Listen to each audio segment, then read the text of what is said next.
Welcome to The Cool Down, a Bailiwick Express podcast where we meet the people making the sports headlines.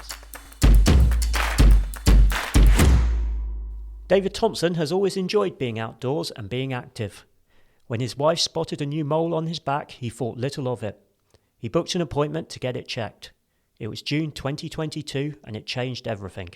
He had cancer. David has told his story in a bid to raise awareness about the higher skin cancer risks that sports people face and the precautions we can all take. Just to open up, outdoorsy person, active person, where did the love of that come from?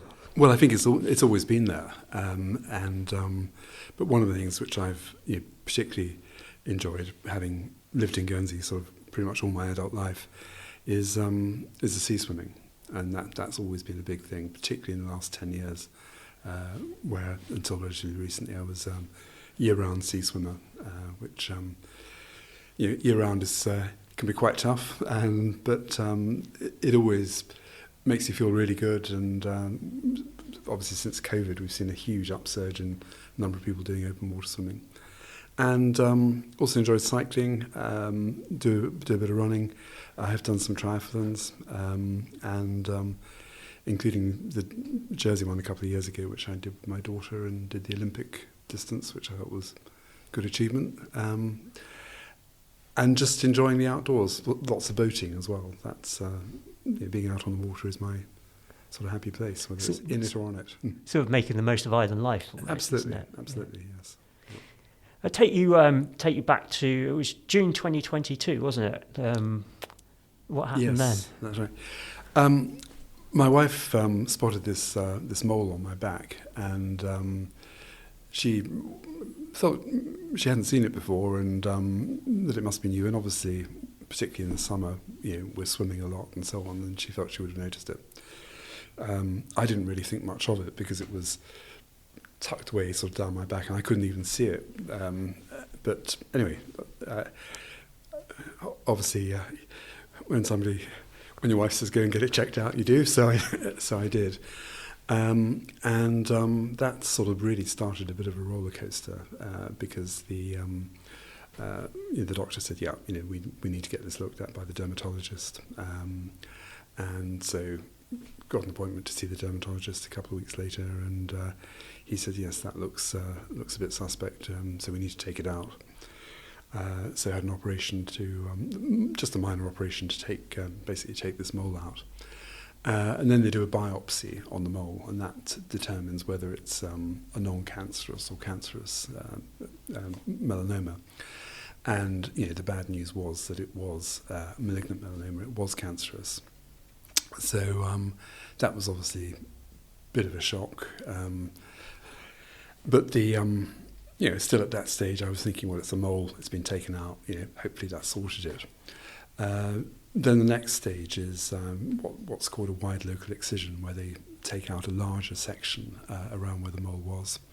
And also at the same time, because of where the mole was on my back, relatively high up, they said they were doing what's called a sentinel node biopsy, which is where you look at the lymph nodes and see if the cancer has spread at all, because if it is going to spread, it will spread to the nearest lymph nodes first of all.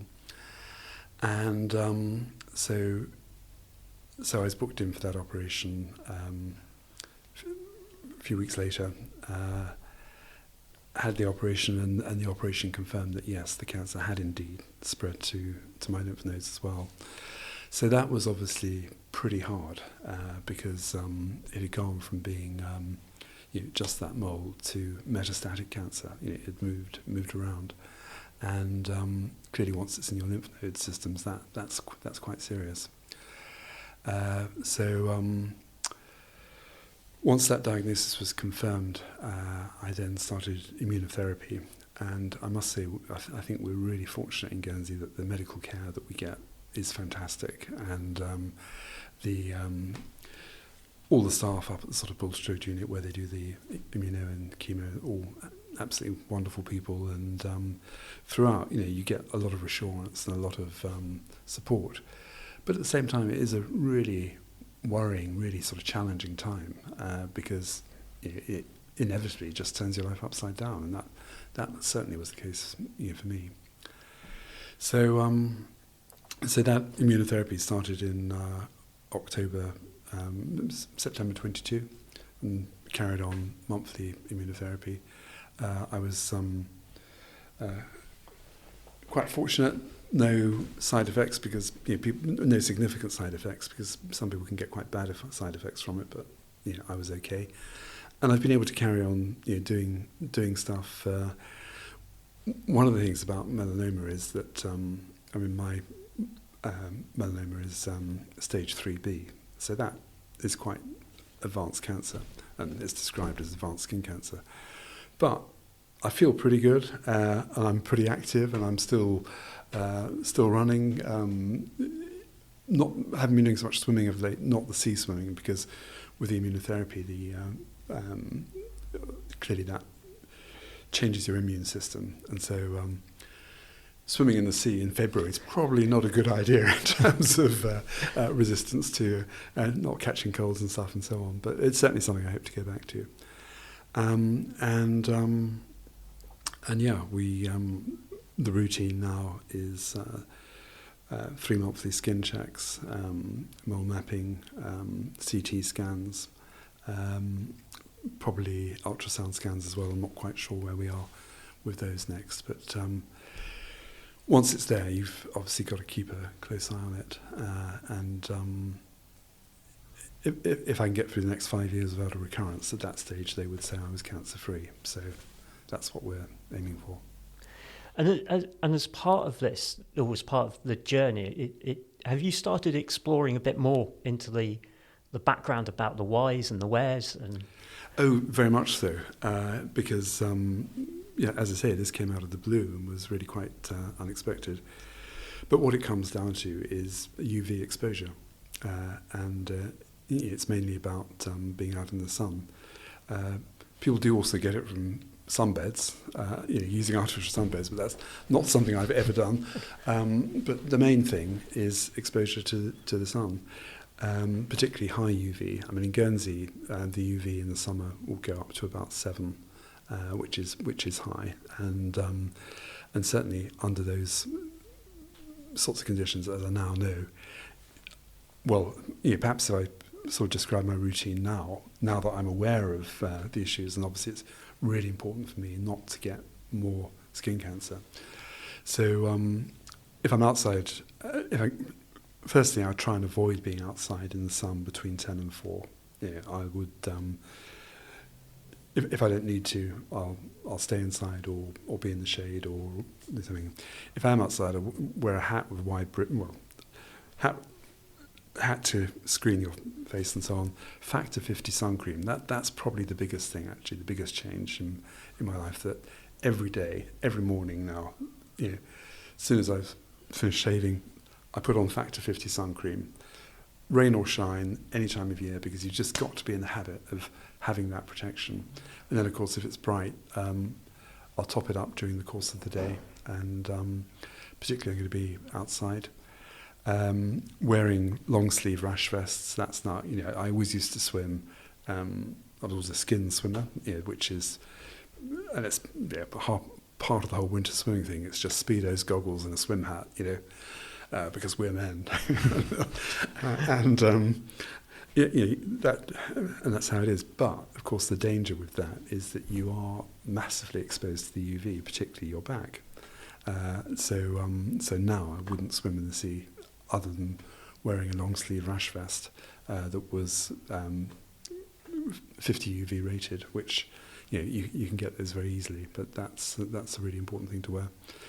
And so it's sunscreen, clothing, hat.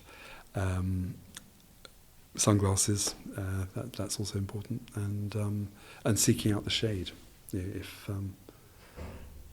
in high summer. And there's an app you use as well. There is, absolutely brilliant app which was developed by a person who had melanoma. It's like Skin. It's SKCIN, and you can find it quite easily by googling it, and that gives you a sort of real-time UV update for where you are. It's also got a very good lots of sort of helpful advice on precautions to take. You can set it up so it texts you automatically to remind you to put sun cream on if the UV goes over a certain level, which is quite good when you're distracted. And it's also got what they call a lesion tracker, which is something lets you take a photograph of if you've got a mole or spot which looks a bit suspicious. You can take a photograph of it, and then a month later look at it again, and it will sort of compare the two images. So that's good as well. Set up by a charity, which I've been happy to support. So that's a really good app. I know that Emily, one of the triathletes, I showed it to her, and she's been really impressed by it. I think has shared it with lots of people because for anyone else, if you're doing outdoor stuff in Guernsey, you really need to be aware of this, of the risks of skin cancer and the importance of taking precautions. Because there's some sort of quite striking stats, I'd say, about skin cancer rates in Guernsey compared to other parts of the world as well, isn't it? Yes, yeah, and I think that's down to the fact that we have a very outdoor lifestyle. Going to the beach, it's Guernsey culture, isn't it? It's what we do, and the UV levels are high here because we're sort of that much further south, I think it's those factors which have led to it. Plus, I think it's probably also fair to say that the local medical profession are really on this, and so the detection rates are probably higher, perhaps, than they are elsewhere. Because the thing which is really bad about melanoma is that it's very easy for somebody to be wandering around with a mole and think, I don't like it, but it's it's out of sight, perhaps. It's maybe somewhere not very visible. It's and so you ignore it, but that mole is spreading the stuff around you, and of course the danger is that you only find out when it's spread to somewhere more vital. I've actually last weekend I was in the UK at a melanoma patient conference, which was really good. But there were a lot of people there with stage 4 melanoma, and obviously once you've got stage 4, it's not curable. And it's about buying as much time as you can. And there are people who were completely unaware of it until it was found that they had lung cancer, for example, but it had come from a mole. Do you think there's, looking into a sporting context as well, a sort of laissez-faire attitude almost, and maybe it's boiled around in a sporting arena as well? You touched on it earlier with like I'm a sea swimmer, I'm going to wear skins because I'm tough and yes. hard, I think there is a bit of that, and also triathlon, which I know is something you're interested in as well. Actually, when you've just got out of the sea and you're doing the transition, that really is a time when you should be slapping some sun cream on. But it's a race. You aren't going to. I've never seen anyone doing that at a triathlon. But really, it would actually be very sensible before, particularly if you're doing Olympic distance, 40-mile bike ride, in probably early morning sunshine. It would be very sensible to slap some more sun cream on, because what you put on earlier, if you did put some on earlier, it's probably got washed off whilst you're in the sea. So it's a tricky one, but health-wise, in terms of the protection against skin cancer, putting the sun cream on is factor 50 sun cream is a really big thing. And in terms of your own lifestyle as well, activity remains important to you. You've not been. Yeah, very much so. But certainly whilst I was going through the immunotherapy, the one side effect that I did get was the fatigue, and so that did make it more difficult to do stuff. As I was saying, I haven't been doing the winter sea swimming because of the risk of getting colds and flus and stuff, but I do hope to go back to it perhaps in May. And I think with any cancer, sort of keeping active is very important, not just for your physical health, but also just for your mentally, your mental well-being. If you can keep active, it does make a big difference. That was the cool down. Thanks again for listening. Please like and subscribe for more. You can find all our sports news on gsy.bailiwickexpress.com and on all our social channels. Sign up to our daily email to keep up to date on all the work the Express team does.